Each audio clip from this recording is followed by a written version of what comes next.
और मेरे लिए तो सौभाग्य का अवसर है कि जिनके आशीर्वाद से ही ये आयोजन प्रारंभ हुआ, जिनके आशीर्वाद से ही आयोजन सफलता से निर्विघ्न विराम की ओर जा रहा है, ऐसे हमारे पूज्य ताजचरण पधारे हुए हैं। और वास्तव में आपके आगे मुझे मेरी वाणी पवित्र करने का अवसर मिल रहा है, ये भी मैं अपने जीवन का सौभाग्य मानता हूँ।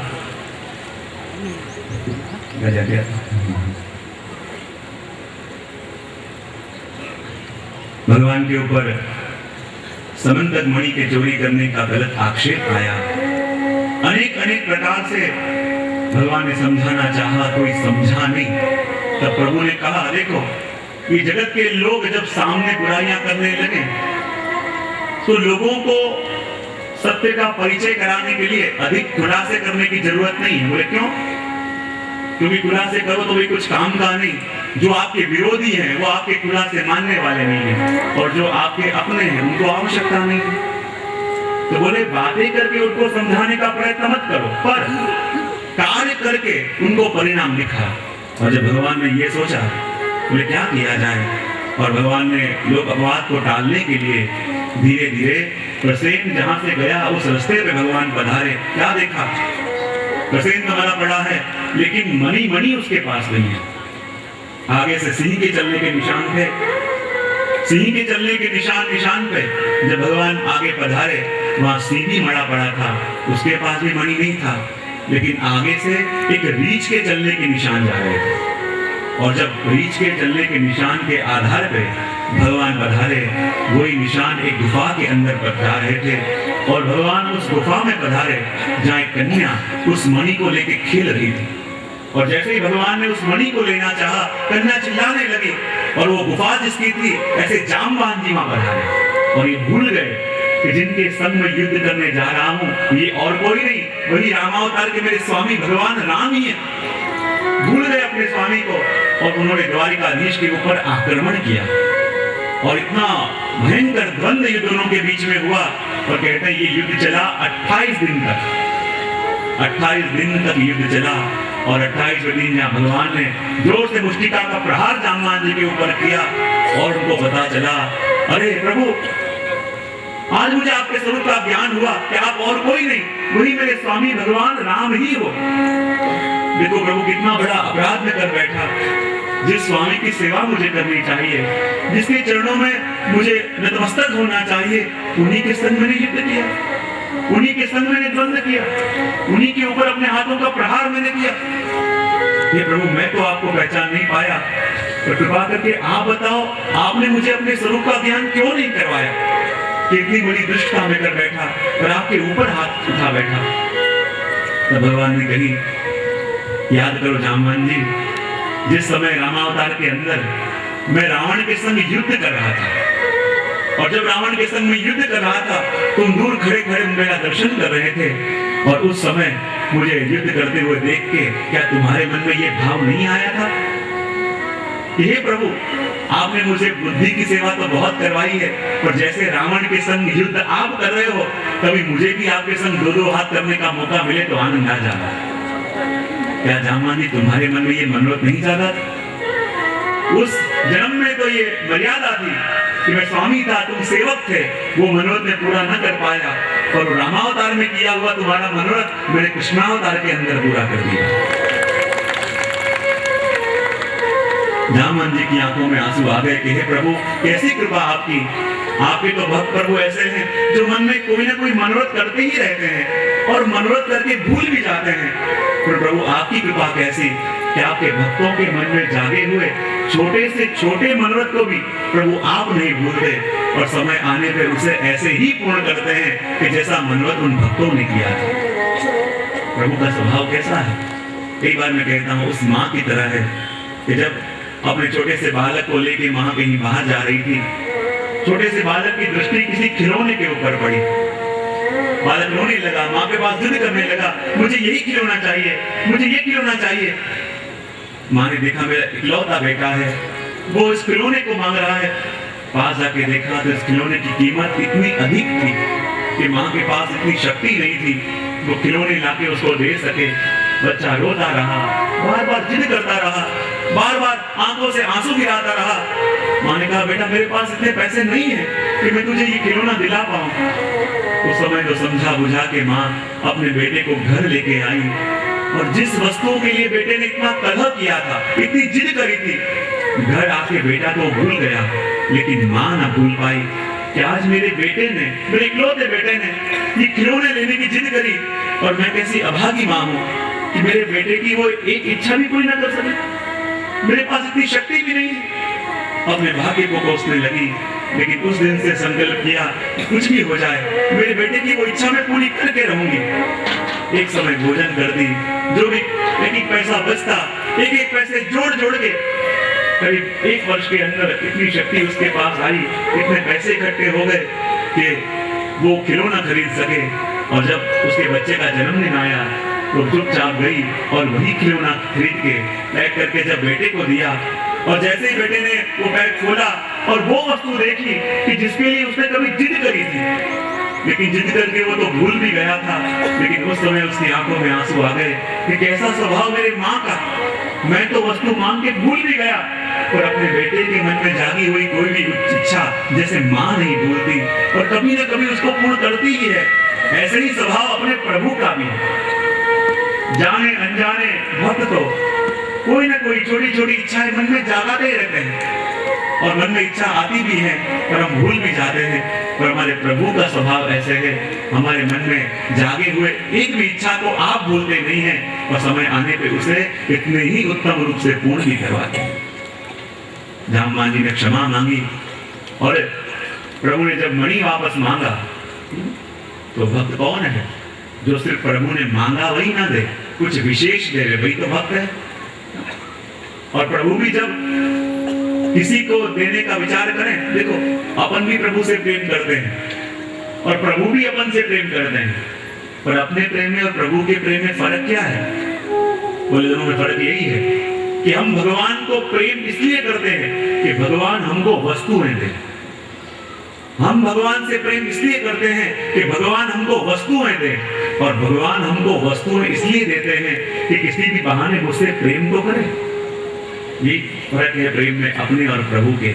हम जब प्रेम करते हैं तो उसमें प्रेम साधन और वस्तु साधन है, और जब भगवान हमको वस्तुएं देते हैं तो उसमें वस्तुएं साधन है और भक्त का प्रेम साध्य है। और देखो, चाहे प्रभु जब देना चाहे ना तो ऐसा देवे कि जीव को भरोसा भी ना हो। कई बार मैं कहता हूँ कि जैसे छोटा सा बच्चा अपनी माँ के संग कहीं दुकान में गया, दुकान में बच्चा कुछ खेल रहा था, माँ को खरीदी करनी थी, तो दुकान वाले ने कहा बेटा ले मैं चॉकलेट देता हूँ, ये चॉकलेट खा। बेटे ने कहा मुझे नहीं चाहिए। फिर से दुकान वाले कहने लगे थे बेटा तुझे इसके पैसे नहीं देने पड़ेंगे, मैं अपने मन से दे रहा हूँ, ये चॉकलेट ले। उसने फिर भी कहा मुझे नहीं चाहिए। माँ ने भी कहा बेटा अंकल दे रहे हैं कुछ ले ले। बेटे ने कहा नहीं मुझे नहीं चाहिए। बार बार वो दुकान वाला कहता था बेटा ले ले ले ले, उसने नहीं लिया। डब्बा खोल के दिखा बेटा ले ले, तो भी नहीं लिया। लेकिन जब माँ ने सब कुछ खरीदी कर ली और माँ के संग बेटा जा रहा था, तब वो दुकान वाले ने देखा ये तो कुछ ले नहीं रहा, तो उसकी बरनी में से इतना बड़ा मुट्ठा भरा और लड़के से कहा ले बेटा आप तो ले। तो लड़के ने अपनी झोली फैला दी और सारी चॉकलेट ले ली।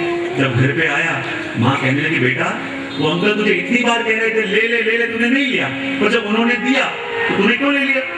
तो बेटे ने कहा भैया मेरे हाथ देख इतने छोटे छोटे से हैं, यदि मैं अपने हाथों से लेता तो ले लेके कितना ले पाता, लेकिन देख जब उन्होंने दिया पूरी झोली भर दी। तो जब अपन भी अपने प्रयत्न से लेना चाहें तो ले लेके कितना ले पावे, लेकिन जब प्रभु स्वयं अपनी इच्छा से देवे भक्त की झोली भर जाए। इसलिए जहां देने के लिए शिष्य ने विचार किया मैं क्या दूं, तो समंतक मणि तो प्रभु को दिया और संग संग अपनी कन्या रूपी मणि जामवती जी भी प्रभु को सौंपा। भगवान पुनः आए जामवती जी को लेके मैया के पास। भैया ने कहा अब क्या लेके आया है? कह दिया ये दूसरे।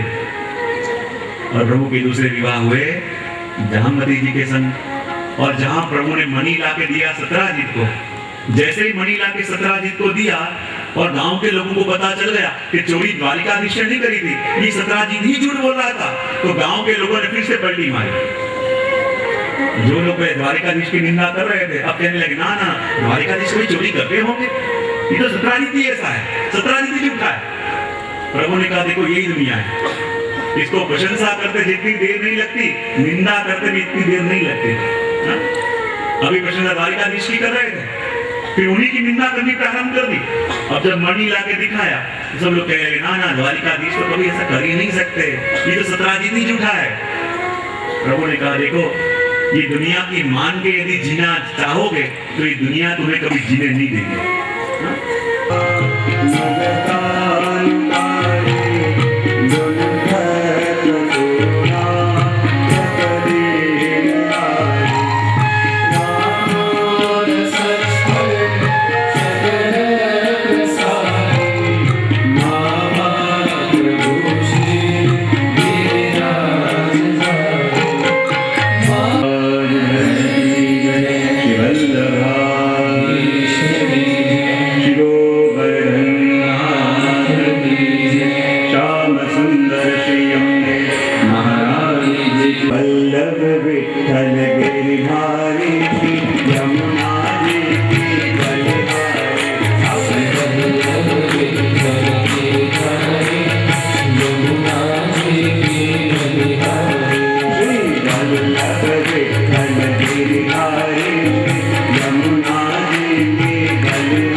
निकल रही है, देखिए बड़ा आश्चर्य हुआ।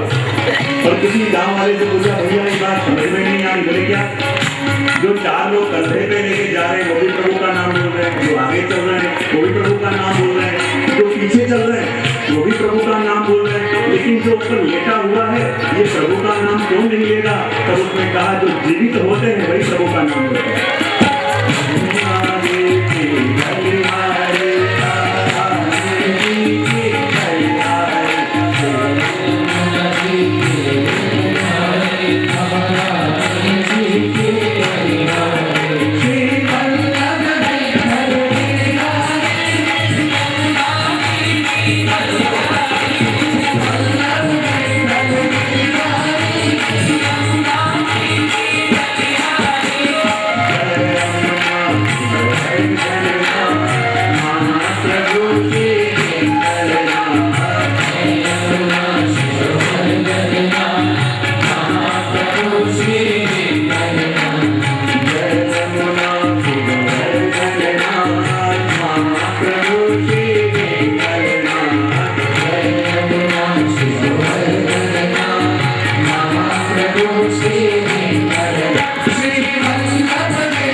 परम पूज्य परम श्रद्धेय हमारे जो काका जी, तो वास्तव में वर्षों के बाद आनंद आज वही मिला संग बग्गी में बैठ के, क्योंकि अब कई वर्षों से अधिक मिलना नहीं होता, पर याद है कि हमारे काका जी बचपन में छोटे थे, कड़ी पधारते तो हम सब बालकों के लिए बड़ा उत्सव होता, हम लोग पीछे पीछे चलते आते। और आज अपने काका जी के द्वारा मंगलाश्री वचन दीप प्रागट्य के द्वारा श्रीमद् भागवत कथा का प्रारंभ होने जा रहा है। वो मेरे लिए अत्याधिक सौभाग्य का विषय है। विराजमान आदरणीय शास्त्री जी, इस दिव्य आयोजन के अंदर जो निमित्त बने हैं, पूरा कैरियर पॉइंट परिवार श्रीमद् भागवत रस की कणिका प्राप्त करने के लिए आए मेरे सभी आत्मीजनों, देखो श्रीमद् भागवत ये केवल कोई ग्रंथ नहीं है। तो श्रीमद् भागवत क्या है? तेरे यम मां मयि मूर्ति प्रत्यक्ष वर्तते हरे सेवनात् श्रवणात् पाठात् दर्शनात् पापनाशनी। ये श्रीमद् भागवत वस्तुतः कृष्ण एव ही, भागवत साक्षात प्रभु का ही स्वरूप है। और देखो कोटा शहर के जहां श्रीनाथ जी के जैन चौकी भी विराजमान है, और प्रभु संयोग भी कैसा सुंदर जोड़ते हैं। जब श्रीमद् भागवत के लिए कोटा शहर के अंदर विनती करने के लिए भी जब ओम जी उनके परिवार के संग आए तो कहा नाथक द्वारा। और मुझे तो लगता है कि स्वयं जब नाथद्वारा में आके श्री जी के सन्मुख विनती करी तो भागवत स्वरूप से स्वयं नाथद्वारा के श्रीनाथ जी भी यहाँ दर्शन देने पुनः पधारे। और एक वस्तु और समझना, अपन तो मन में संकल्प कर सकते हैं, जगत के अंदर जितने भी जीव हैं वो कोई भी जीव इच्छा करे बिना रह नहीं सकता, पर हर एक की इच्छा मनोरथ बनती नहीं है। इच्छा तो हम सब करते हैं, प्राय करते रहते हैं, पर हर एक की इच्छा मनोरथ बनती नहीं है। पर अपनी इच्छा मनोरथ कब बने? तो जैसी इच्छा अपने मन में अपने प्रभु के लिए जागे, बराबर ऐसी इच्छा अपने प्रभु के मन में अपने लिए जागे, तो वो इच्छा न रह के मनोरथ बनती है। और वास्तव में इस परिवार के मन में जो इच्छा जागी, वो इच्छा मानो श्री जी ने अपने हृदय में धारण करी, और इस परिवार ने श्री जी के लिए जो मनोरथ धारण किया, श्री जी ने इस परिवार के लिए वही मनोरथ धारण किया, और तब जाके उनकी इच्छा आज मनोरथ का स्वरूप धारण कर रही है। और वास्तव में एक वस्तु और समझना, भागवत स्वरूप से श्रीनाथ जी यहाँ पधारे हैं, पर पधारने के लिए दिन भी कैसे सुंदर निश्चित किए, खेल के लिए। उसी माह में वसंत पंचमी से लेके 2 तक 40 दिन ठाकुर जी खेलते हैं। कितने दिन? 40 दिन ठाकुर जी खेलते हैं। और श्रीनाथ जी रूपी भागवत में यहाँ कोटा में आने का विचार किया, पर कौन से दिन निश्चित किए? खेल के। यानी देखो श्रीनाथ जी भागवत स्वरूप से यहाँ पधारे हैं, पर खाली हाथ से नहीं पधारे, दोनों हाथों में गुलाल लेके पधारे हैं। तो देखना कोई भी रंगाए बिना वापस मत जाए। अपन को लगे क्या 40 दिन ही अपन होली खेलते हैं, 40 दिन ही अपन रंगते हैं। मैं तो ये कहता हूँ कि ये 40 दिन ही अपन मात्र होली नहीं खेलते, पर पूरा वर्ष प्रत्येक व्यक्ति होली खेलता है। बोले कैसे? पूरा वर्ष व्यक्ति औरों को रंगने का प्रयत्न करता है, किसी को अपने स्वभाव से, किसी को अपने प्रभाव से, किसी को अपने विचारों से, किसी को अपनी वाणी से। ये पूरा वर्ष अपन किसी ना किसी को रंगने का प्रयत्न करते हैं, पर 40 दिन ऐसे हैं जिसमें रंगने का प्रयत्न न करें, पर प्रभु के रंग से रंग जाने का प्रयत्न करें। और प्रभु के रंग से यदि रंग गए तो समझ लो वास्तव में श्रीमद् भागवत अपन को फलित हो गया। और ये 7 दिन में जब ठाकुर जी अपने दोनों हाथों में गुलाल लेके आए हैं, तो जब होली उत्सव भी होता है तो होली में क्या बोलते हैं? होली होली होली। क्या बोलते हैं? ये होली होली होली किसको कहते हैं? तो देखो गुलाल लेके जब श्री जी अपने सामने खड़े हैं तो अपन भी कहें होली होली होली। और ये होली होली किसको कहना है? अपनी इंद्रियों को। अपनी इंद्रियों को कहो कि अभी तक तो जगत की होने गई, पर अब तो शाम की हो रही, अब तो कृष्ण की हो रही, अब तो प्रभु की हो रही।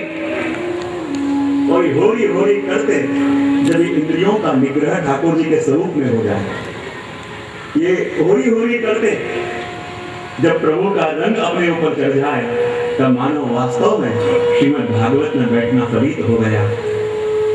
और निश्चित करना, यहाँ एक एक दिन जो 7 दिन में कथा होगी वो कुछ नहीं है, ये श्रीनाथ जी बाबा की वाणी रूपी गुलाल आपके ऊपर रहने वाले हैं। तो श्रीनाथ जी तो रंगने का निश्चय करके आए हैं, पर आप भी बता देना कि हम भी कोटा के हैं और कच्चे नहीं हैं, पर आप भी निश्चय करके बैठना और प्रभु से कहना कि ऐसी रंग दे कि रंग ना है छूटे, धोबिया धोए चाहे सारी उमरिया, श्याम पिया मोरी रंग दे चुने। ये संसार के जो लोग हैं वो कौन ऐसे धोबी हैं जो हमारे ऊपर चढ़ा हुआ रंग बार बार निकालने का प्रयत्न करते हैं। तो एक संकल्प करके बैठना कि प्रभु जैसे आप हटी हो ऐसे हम भी हटी हैं, और हम भी संकल्प करके भागवत जी में बैठेंगे। और क्या संकल्प करके